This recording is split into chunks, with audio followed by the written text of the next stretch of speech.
¿Cómo estás, Jennifer? Muy buenas noches. Efectivamente, momento de ir a las noticias aquí en Diálogo Abierto, en esta edición que, por cierto, tiene muchos temas de interés, porque vamos a hablar sobre esta situación del expresidente Alberto Fujimori, que ya está en libertad, y hablaremos sobre la posición peruana frente también a la Corte Interamericana de Derechos Humanos. Para eso nos va a acompañar en cuestión de instantes solamente el ex canciller Luis González Posada. Abordaremos también otro tema de mucho interés y es los últimos resultados de la prueba PISA que se ha desarrollado en nuestro país, con resultados que desde el lado de vista matemático no han sido muy buenos. Así que vamos a conversar esta noche con Aldo Valencia, que es representante de Enseña Perú, y cerraremos el programa con otro tema también de mucha importancia, porque vamos a hablar del impacto de los cultivos alternativos en las regiones del país. Esto y mucho más en los próximos minutos, pero como siempre, nuestro resumen informativo.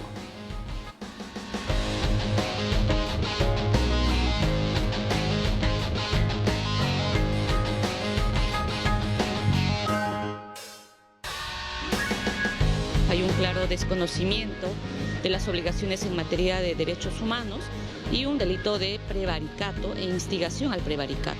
Hoy nuestro país, digamos, al decidir desacatar una recomendación de la Corte, una exhortación que hace la Corte Interamericana, nos pone en una línea de un país que no le interesa la democracia ni el respeto a los derechos humanos, nos pone en una línea de ser un país dictatorial. Este indulto no es un indulto humanitario, es un indulto político. Porque bien se sabe que cuando se negoció con el expresidente Kuczynski fue por los votos, para no vacarlos. O sea, si el TC va a jugar en pared con el Congreso, ¿para qué están los fallos internacionales?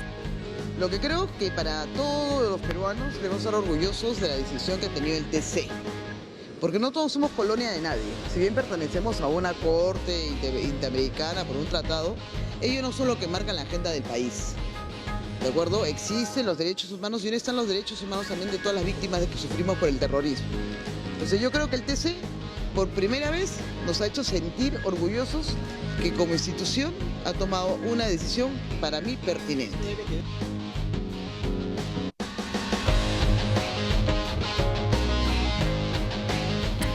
Bien, veíamos en la presentación entonces opiniones de uno y otro lado, a favor y en contra de la excarcelación del expresidente Alberto Fujimori. Hay quienes señalan que esta es una medida política, otros humanitaria. Pero vamos a profundizar sobre el tema porque ya está en contacto con nosotros para conversar esta noche el ex canciller, el doctor Luis González Posada. Doctor González Posada, ¿cómo está usted? Muy buenas noches. Gracias por atendernos. Buenas noches, mucho gusto de saludarte. ¿Cómo estás? Bien, bueno, ¿cuál es su punto de vista? Hablamos entonces de una decisión como consecuencia de este indulto humanitario de aquella Nochebuena del 2017, o estamos hablando más que nada de un acuerdo político en la actualidad por el caso Fujimori. Bueno, primero yo creo que este es un buen momento para buscar un entendimiento, reconciliación entre los peruanos. No podemos seguir más tiempo confrontados entre fujimoristas, antifujimoristas, porque evidentemente eso va colapsando las instituciones como ocurre, generando odios y enfrentamientos. Y no olvidemos que hay mucha gente que toca tambores, comenzando, por ejemplo, con el cardenal Barreto, que lo acabo de escuchar. Un cardenal, un sacerdote, es una personalidad que promueve el diálogo, el entendimiento, la fraternidad. El cardenal Barreto, que piensa del color de su sotana, que es roja, dice simplemente que es una bofetada al país. Por supuesto que el cardenal no tiene idea del derecho internacional, ni conoce la Convención de San José, ni la facultad del Tribunal Constitucional. Mete camorra, es lo que yo digo, ¿no? Y así como él, hay otros. Acabo también de ver, hace unos minutos, una fiscal, Raquel Cárdenas, que trata de reactivar, después de 31 años, el crimen de Pativilca. No, acaba de presentar una denuncia para que Fujimori... Detención domiciliaria, ¿verdad? Domiciliaria. Sí. Pero esa fiscal ni siquiera ha leído la resolución que establece que el indulto alcanza todos los procesos. O sea, de tal manera que no es pertinente hacer ese planteamiento. Pongo estos ejemplos porque evidentemente sigue la confrontación y eso, de alguna manera, todos tenemos que hacer un gran esfuerzo por evitarlo, ¿no? Explíquenos un poquito, porque ahí sí realmente me llama la atención. No había escuchado antes esta opinión, pero usted que es un conocedor, un experto, doctor González Posada, ¿el indulto alcanza a todos los casos, a todos los delitos de una persona? ¿Es esto así? O sea, los casos Pativilca y esterilizaciones forzadas que tiene aún pendiente el expresidente Fujimori prácticamente quedan en cero. Claro que lo alcanza.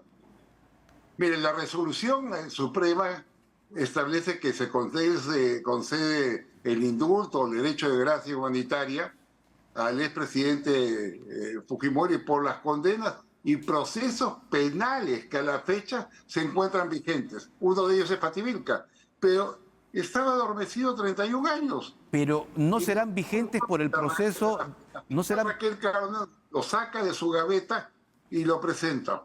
Y eso me parece muy mal, porque eso es manipular una función de fiscal con fines políticos, porque eso es evidente. Pero hay otro principio, don Lucho, que yo lo escuchaba camino aquí al canal, y es que, por ejemplo, Luis Lamas Puccio explicaba en la radio hace instantes de que la situación del expresidente Fujimori es un indulto, es decir, es un perdón, pero no, digamos, lo exime de la responsabilidad. Él sigue siendo culpable de los delitos por el cual fue sentenciado.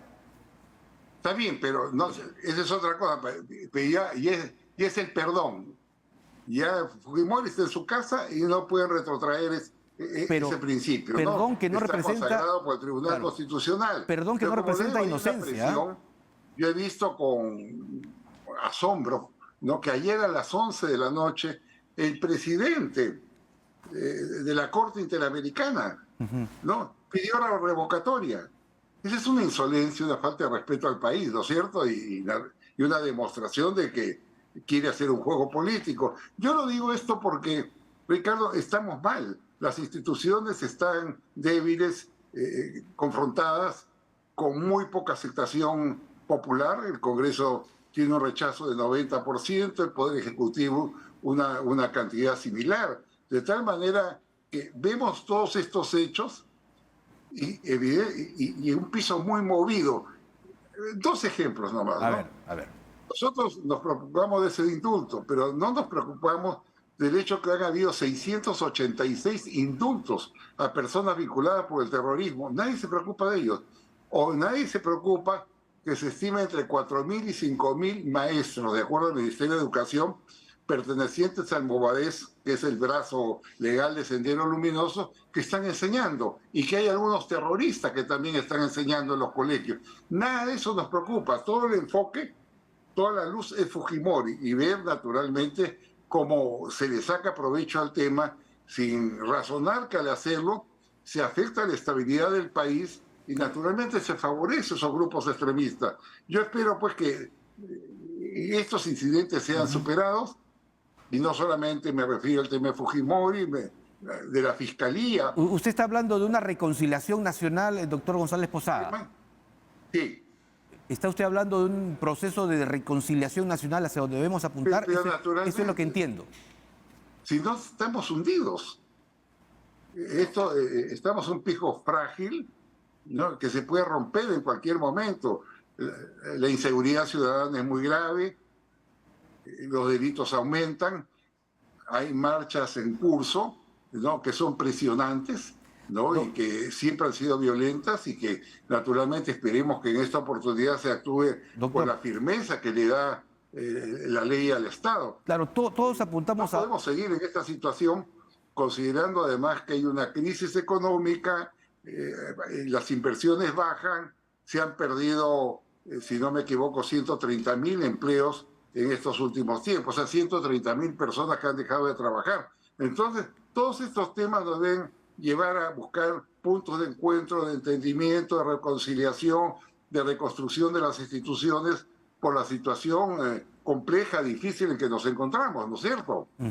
Sí, pero yo quería todavía incidir en algunos temas que no quedan muy claros, porque esta tarde, por ejemplo, la Procuraduría Anticorrupción decía de que, claro, desde el INPE se indicaba que se iba a acatar la resolución, este auto del Tribunal Constitucional sobre el caso del expresidente Fujimori, pero la Procuraduría les recordaba también a todos de que Fujimori debe 57 millones de soles, que no ha cumplido con la reparación civil, con esta indemnización al Estado peruano. Bien, no confundamos papas con camotes. A ver, a ver. Esos No, otros temas. Mañana también le pueden sacar a Fujimori que debe pero, 10.000 soles de luz pero porque no ha pagado el agua. No, don son Lucho, temas pero completamente más que con diferentes. Por papas, eso yo saludo la posición del gobierno, ajá. del ministro de Relaciones Exteriores, del ministro de Justicia, que han salido a una conferencia de prensa a respaldar una decisión del Tribunal Constitucional. Y eso es muy importante para afirmar el Estado constitucional de derecho en el Perú y para evitar intromisiones externas, ¿no? Que lo único que hacen es precarizar a la sociedad peruana. No olvidemos, ¿no?, que esa comisión, por ejemplo, trató de reflotar el caso de terroristas que han sido sentenciados. Y eso ocurrió hace poco y mereció naturalmente el rechazo del país. Entonces, lo primero que tenemos que hacer es buscar el entendimiento, la reconciliación, pensar que todavía faltan 2 años y medio de este gobierno, prepararnos bien desde el punto de vista económico, social y político para avanzar y no para retroceder, que es lo importante. Entonces, ¿cuál es su posición respecto a la Corte Interamericana, a esta convención Interamericana de Derechos Humanos que forma parte del Pacto San José? ¿Retirarnos? No. Entonces, ¿qué hacer? Porque ¿Retirarnos? No. Entonces, denunciarlo, ¿cuál es el camino? No, simplemente lo que es ilegal no le hace caso. Eso es evidente. Si mañana, por ejemplo, la Corte decide que hay que indemnizar a un terrorista, como lo ha hecho en alguna oportunidad, simplemente no cumple esa sentencia. Y así ha ocurrido en varios casos, en varios países, ¿no? Lo que pasa es que acá hay un abuso, hay una evidente manipulación de carácter político por parte de la Corte y de la Comisión y de organismos de estas características que van horadando el sistema peruano, lo van afectando. Entonces, mantenernos en la Corte, mantenernos en el sistema interamericano de justicia, pero dejar muy claramente sentado a través de nuestros embajadores, en este caso de la OEA, la posición constitucional y ajustada a derecho del Perú y el rechazo a intromisiones externas. La Corte no puede. Mire, el artículo 205 de la Constitución es muy claro. La Corte tiene derecho a exigir al Estado, cuando un peticionario dice que no se han cumplido con los procedimientos adecuados en un determinado juicio. Por ejemplo, con un proceso se le sentencia, pero que no se le permitió presentar las pruebas. Entonces, ahí la Corte interviene, pero no interviene como fuera de juzgamiento. No le corresponde. No es su competencia. Este mecanismo... nacional. Este mecanismo... Entonces, estos temas yo creo que haría bien el gobierno, nuestro embajador en la OEA, que además es un jurista que ha sido ministro de Justicia, me refiero al embajador Adrián Sen, explicarlo y decirle al Consejo Permanente de la OEA, acá están ocurriendo abusos que en vez de generar un buen entendimiento en defensa y protección del derecho humanitario, lo que están generando son enfrentamientos y controversias entre la Corte, la Comisión y el Perú, y seguramente otros países, ¿no? Esta salida ante la OEA, ante el organismo internacional, la Organización de Estados Americanos, ¿tiene ya antecedentes otros países han hecho o Perú sentaría un precedente en este tema, doctor González Posada? Mire, hay 2 precedentes, ¿no? 2 dictaduras, Venezuela y Nicaragua, que son 2 dictaduras atroces, genocidas además, donde han encarcelado muchísima gente, las han torturado, las han desaparecido. Ellos están fuera, se salieron del sistema. Después no hay ningún otro país, lo demás mantenemos en el sistema, pero tenemos la obligación de ser muy contundentes en precisar posiciones y evitar que esa Corte cometa abusos contra nuestro país. Y eso es lo importante, hablar, fijar posiciones, decir claramente lo que nosotros pensamos, ¿no? Y si no nos alineamos todo con las leyes, con el derecho constitucional, bueno, no se puede hacer nada. Una parlamentaria estaba diciendo ayer, hoy día, que iba a denunciar al ministro de Justicia por haber declarado que acataba la decisión del Tribunal Constitucional. ¿Y qué quería esa señora? Bien. que el gobierno, el ministro de Justicia y el canciller digan que no acatan la decisión del Tribunal Constitucional y en consecuencia debe ser una persona indultada, mantenida en la cárcel? ¿Eso es lo que pretende? Es lo que quiere es hacer ruido, lo que quiere es generar controversia, y eso evidentemente hay que evitarlo fijando una posición sólida. Correcto. No solamente del Estado, sino de todas las personas que creemos en la libertad, en la democracia y en el derecho constitucional. Correcto. Muchísimas gracias, doctor Luis González Posada. Como siempre, ha sido un gusto conversar esta noche con usted. Muchas gracias, más bien. Y seguiremos en contacto seguramente. Muy amable. Bien, era la postura entonces del ex canciller Luis González Posada. Vamos a una pausa aquí en Diálogo Abierto por TV Perú y al retorno vamos a hablar sobre los resultados de la última prueba PISA que se ha desarrollado en nuestro país. Además de estos resultados que hemos tenido, pero también hablaremos luego también del tema relacionado a los cultivos alternativos en las regiones del país. Así que no se muevan de la sintonía de Diálogo Abierto por TV Perú.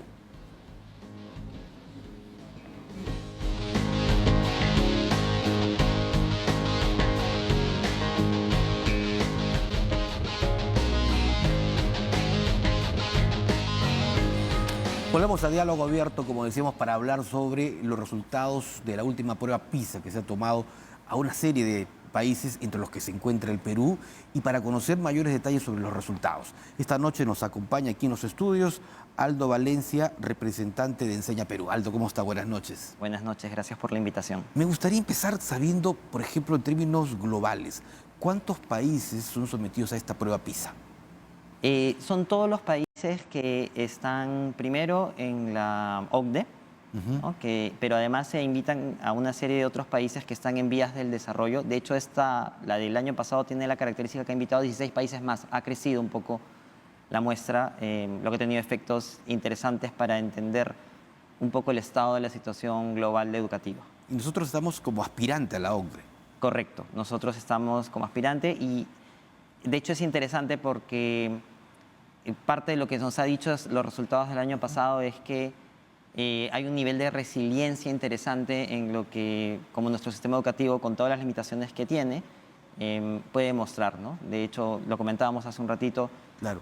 En matemática se ha sentido el golpe, ¿no? La trayectoria que venía en los últimos años... Este racionamiento matemático de nuestros Correcto, chicos. correcto. En razonamiento matemático se ha sentido, teníamos una trayectoria de crecimiento lento pero firme en esta competencia, y entre el 2018 y el 2022 hemos retrocedido un par de puntos, pero es interesante ver que en comprensión lectora y en ciencias hemos mantenido los mismos niveles e incluso crecido un poco, ¿no?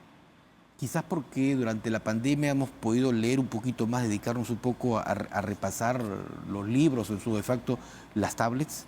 De hecho, sí es coherente con el tipo de cosas que se han podido hacer, ¿no? Guarda bastante relación con resultados globales en general, también relación con las medidas que hemos tenido desde el año pasado, que hemos vuelto a medir desde el Ministerio de Educación. Entonces, puede ser que desde las limitaciones de la virtualidad se haya favorecido un poco más las cosas que tienen que ver con comprensión lectora y creo que en matemática en general siempre ha sido un dolor de cabeza, digamos, en el país como sistema, ¿no? Y eso, quitándole elementos de la presencialidad, ha sentido el golpe un poquito más duro. Bueno, entonces, comprensión lectora hemos mejorado. ¿Cómo estamos en el resto? Porque son 4 elementos los que se toman en cuenta al momento, ¿no? Razonamiento matemático, comprensión lectora. ¿Y cuáles son los otros 2? Sí, es ciencias, ¿no? ¿Ya? Pero también algo interesante que tiene PISA desde la versión anterior es que también mide un poco cómo lo vinculado a las habilidades blandas de los estudiantes, lo socioemocional, ¿no? Cómo se sienten en la escuela, qué tan seguros se sienten, y eso también ha dado luces bien interesantes del impacto de la pandemia en ellos. ¿Qué ha pasado?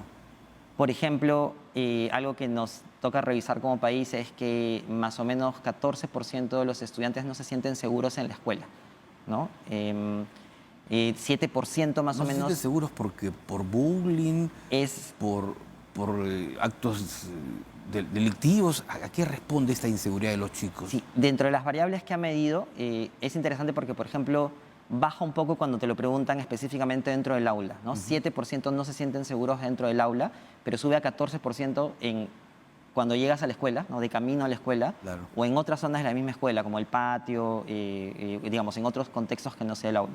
Pero ahora que mencionas lo del bullying, se ha mantenido un 25% entre los varones y 20% entre las niñas. O sea, 1 de cada 4 en hombres. Sí, es un número también que tenemos que revisar como Y país. que hay que tomar muy en cuenta, Sí. porque esta tendencia pareciera ir subiendo. Sí, de hecho ya se ha registrado un fuerte impacto en general en los temas socioemocionales de los estudiantes post pandemia, ¿no? Es interesante porque además esta prueba se dirige a niños, adolescentes de 15 años, ¿no? Entonces es una edad particularmente delicada también en temas Y se de define violencia más en la escuela. la personalidad de los chicos, ¿no? Sí, es una edad donde una serie se le considera como la segunda ventana crítica de desarrollo, ¿no? La primera es como en los primeros años de vida y la segunda es esta, ¿no? Entra en la mitad de la adolescencia. Entonces, Y la es bien educación, relevante. a ver, la educación urbana y la rural, ¿se puede establecer diferencias en virtud de esta prueba? Si bien PISA directamente no hace esta diferencia entre rural y urbano, sí te da un indicador proxy, que es los quintiles de ingresos, ¿no? Y en el Perú, como sabes, la ruralidad en general está relacionada a más bajos ingresos. Y sí te da, digamos, algo que también lamentablemente se ha mantenido es la inequidad, ¿no? Algo que no se ha movido, se ha cerrado un poco la brecha entre los que menos tienen y los que más tienen respecto a sus resultados educativos. Sin duda no lo suficiente. Y también otra cosa es que los resultados de los niños que menos ingresos tienen en su familia en el Perú son de los más bajos del mundo.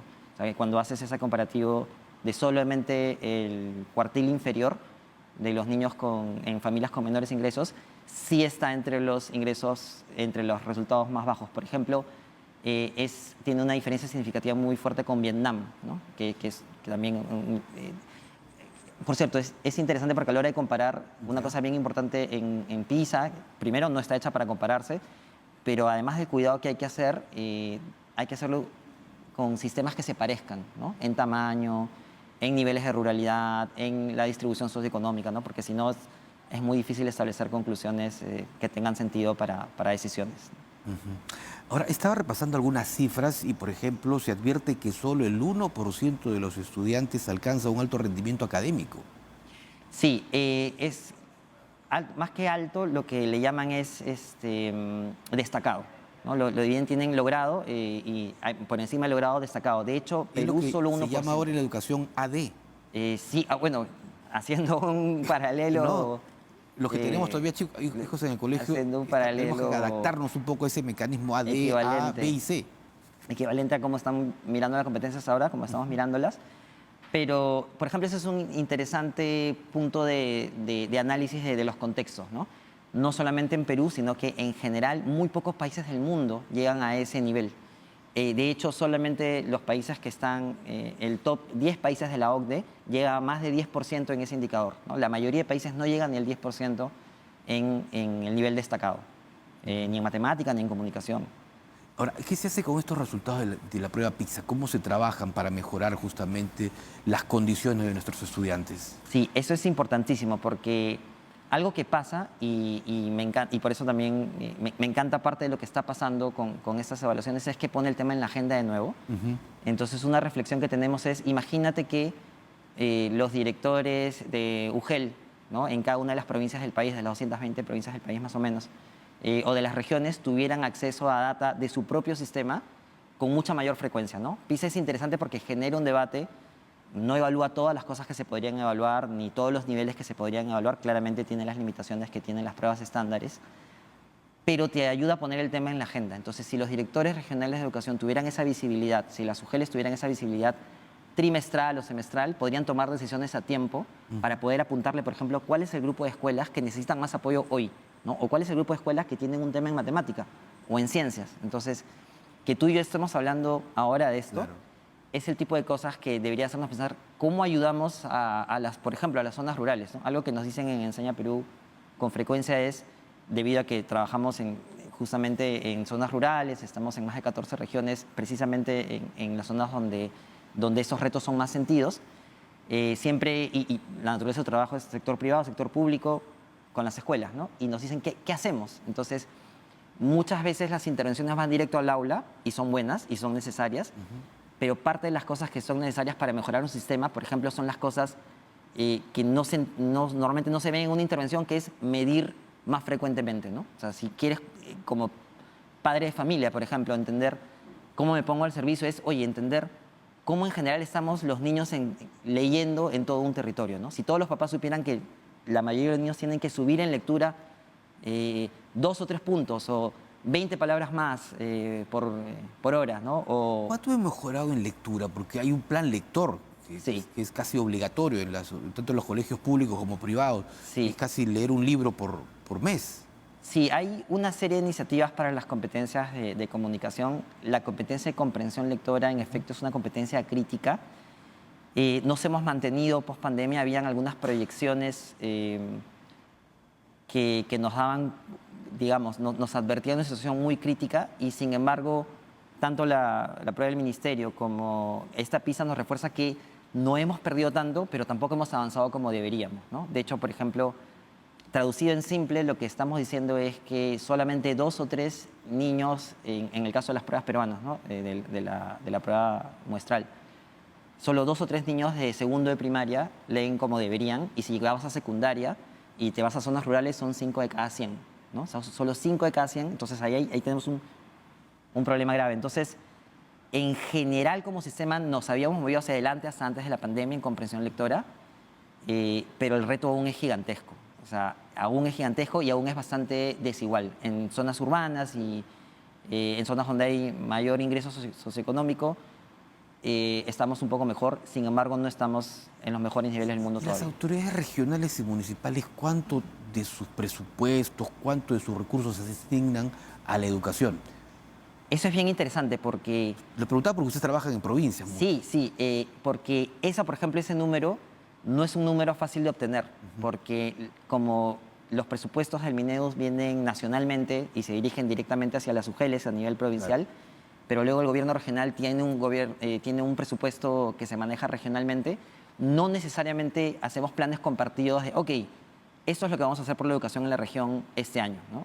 Y esa sincronización, que es acción colectiva entre peruanos para un objetivo, es el tipo de cosas que podrían darle la vuelta. O sea, si sincronizamos y nos ponemos de acuerdo en metas sencillas, por ejemplo, si en mi región 3 de cada 10 estudiantes están leyendo como deberían, en 3 años vamos a llevarlo a 7 de cada 10 estudiantes que lean como deberían, ¿no? O como decimos nosotros, imagínate que al menos 8 de cada 10 estudiantes de cuarto de primaria lean como deberían en tu provincia, ¿no? Podrías canalizar los presupuestos y empezar a sincronizar.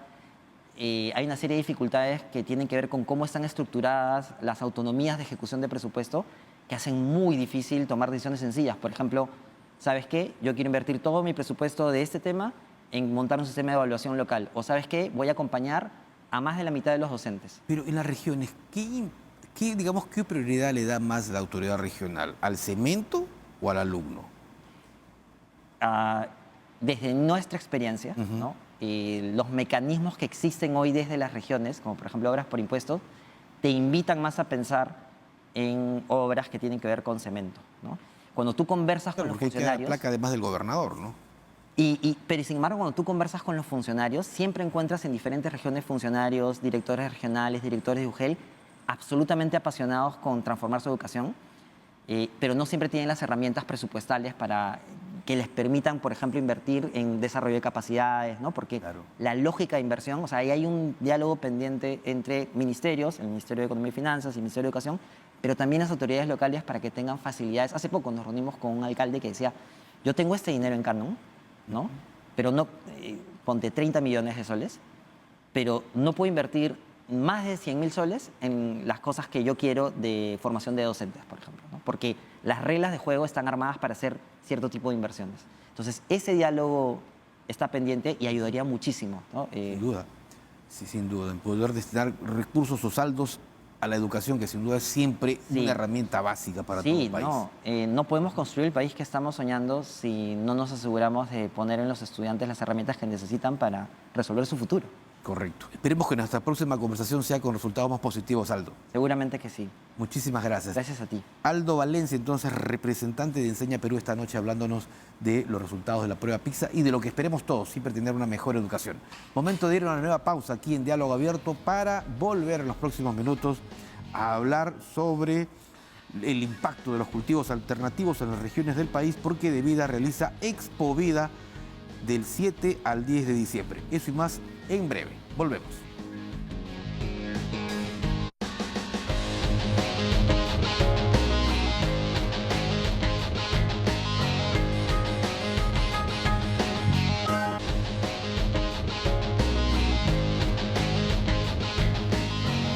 Volvemos aquí a Diálogo Abierto para hablar justamente sobre los cultivos alternativos que tiene Devida, y todo este marco justamente que trabaja esta institución se va a desarrollar del 7 al 10 de diciembre, o sea, desde mañana.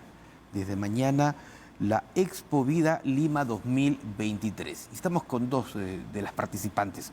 Nos acompaña Miriam Celada, que es coordinadora de comunicación e imagen de Devida. ¿Cómo está, Miriam? Buenas noches. Buenas noches. Muchísimas gracias por la invitación. Un gusto. Esto nos permite difundir lo que es Expo Vida, que es una iniciativa de Devida para insertar en el mercado nacional a asociaciones de productores que optaron por cultivar productos alternativos a la coca.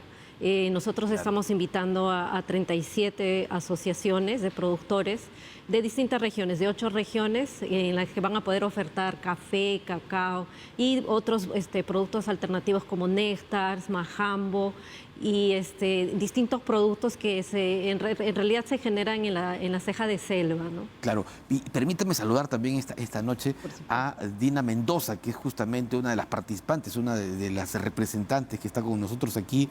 Ella es de la marca Sumaxuncu de Ayacucho. ¿Cómo está, Dina? ¿Cómo está? Mucho gusto, buenas noches. Sí, vengo representando a la asociación Sumaxuncu. ¿Ya? Del departamento de Ayacucho, provincia de La Mar, distrito de Santa Rosa. Correcto. En instantes volvemos a conversar contigo, Dina. Y Miriam, entonces nos contabas que esto es fruto justamente del esfuerzo de las coordinaciones permanentes que tiene Devida con los productores, específicamente o mayormente de la zona selva o de la zona del Brain también. Sí, claro, tenemos en la zona del Bray y varias zonas en las que estamos interviniendo, que son zonas que hay bastante siembra de hoja de coca.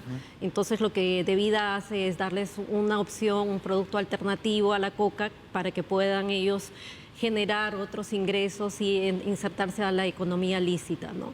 En ese marco es que se les brinda asistencia técnica, desde que el agricultor se compromete a ya dejar de sembrar hoja de coca y optar por un producto alternativo. Se le brinda asistencia técnica desde de identificar el suelo, de ahí se les ayuda a que se asocien entre grupos de agricultores para que tengan una cooperativa, una asociación, y en función a ello, ya conforme va avanzando la producción, ya se les da asistencia técnica con equipamiento menor, por ejemplo, si se trata del café, tostadoras, moledoras y una serie de asistencias técnicas. Y el último, digamos, eslabón del trabajo que hacemos es promover, insertarlos al mercado comercial. Para ello se organizan ferias. En este año hemos realizado 8 ferias. Claro, para ir promoviendo sus productos. Exacto, para promover el producto, pero la idea en realidad es que ellos de ahí, después de un tiempo de la asistencia de vida, ya puedan independientemente insertarse al mercado nacional o internacional y poder vender sus productos solos, para luego nosotros ir incorporando a más agricultores a esta propuesta. Por ejemplo, este 2023 que está ya casi por terminar, ¿cuál ha sido la respuesta de los productores frente a las alternativas que ustedes les han presentado para dejar justamente la hoja de coca e irse por otros productos en cuanto al cultivo? Bueno, nosotros en tema de desarrollo alternativo tenemos cerca de unas 280 asociaciones que agrupan a muchas familias. Pueden ser de repente 30 familias o pueden ser más de 100 familias. Entonces, sí hay una respuesta al tema. Sí, digamos, el resultado ya para tener un café así, para poderlo comercial, toma tiempo. Entonces, ahí lo que hay que es ir trabajando de la mano con la comunidad para que se pueda desarrollar eso. Y el trabajo de Devida, aparte de lo que es el desarrollo alternativo, también ayuda un poco a que en la zona en la que se desarrolla esta intervención, también, por ejemplo, mejoremos caminos, los caminos vecinales, los accesos, para que ellos puedan tener, digamos, un mejor acceso a la venta de esos productos en los mercados locales, ¿no? Y en esta Expo Vida Lima 2023 que se inicia mañana y va hasta el domingo, entiendo, ¿no? Domingo 10 de diciembre, ¿dónde vamos a encontrar todos estos productos? Sí, justo eso quería aprovechar para invitarlos. Va a ser a la espalda de la Rambla de San Borja y ahí vamos a tener a 37 productores en 3 pabellones. Uno va a ser netamente de café, otro de cacao y otra de diversificación productiva, que vamos a encontrar néctares, mieles de abeja y otras actividades. Entonces, nosotros los esperamos hasta el día domingo. La atención va a ser desde las 9 hasta las 8 de la noche, ¿no? Y yo creo que es una gran oportunidad para hacer un regalo con propósito, ¿no? Claro. A veces comprar un café comercial no es igual que comprar un café del desarrollo alternativo de nuestros productores, porque al final ellos tienen una historia de vida atrás, Y el ¿no? Una tratamiento que le familia. dan los artes, ¿no?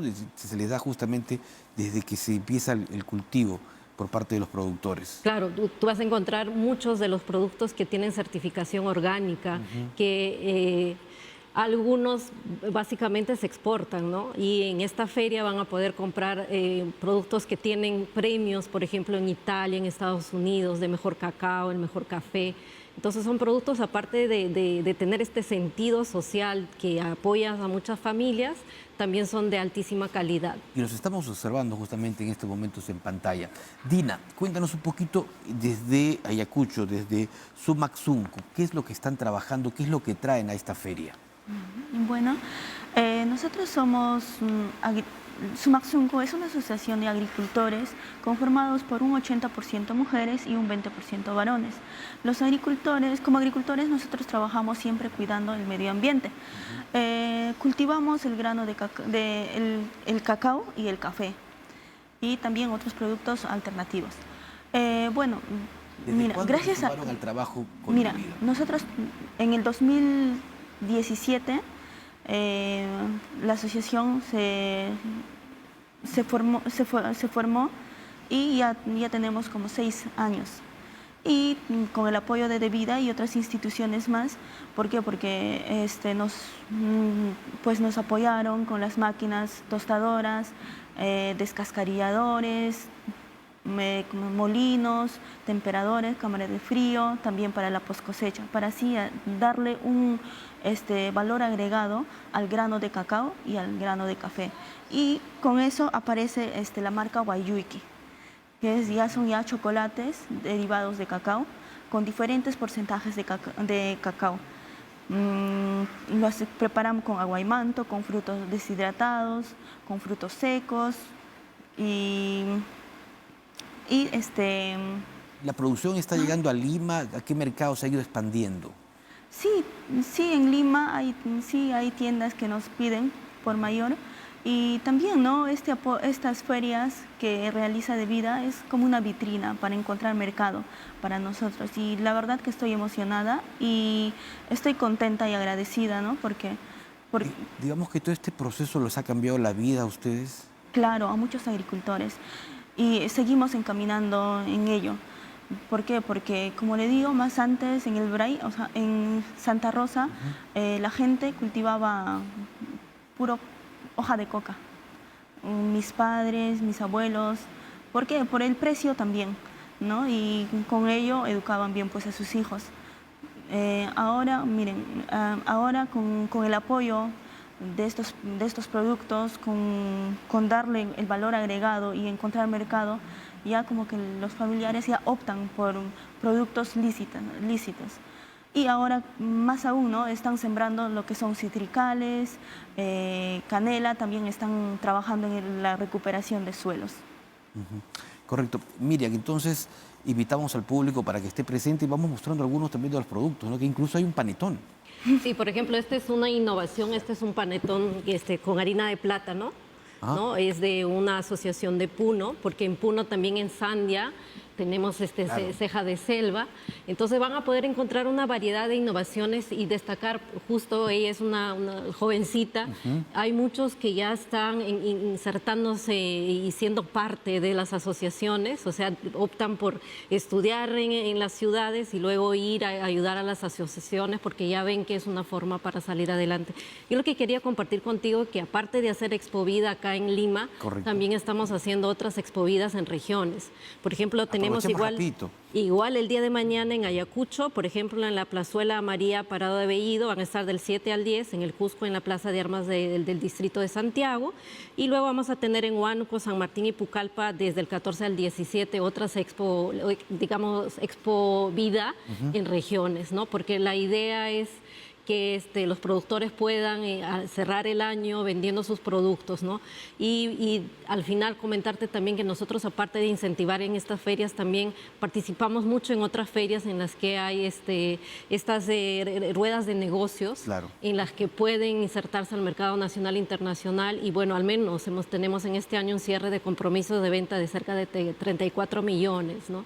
Qué bueno. Algunos compran el café en verde, otros ya procesado, el cacao también se va a varios sitios del país, ¿no? Y que nuestra próxima conversación sea para que ustedes nos cuenten ya de nuevos mercados, sobre todo fuera, que están logrando introducir sus productos. Gracias. Por supuesto que muchísimas sí. Muchísimas gracias gracias a Miriam Celada, muchísimas gracias a Dina Mendoza por este alcance, por estas explicaciones. Momento de ir a una última pausa aquí en Diálogo Abierto por TV Perú. Volvemos.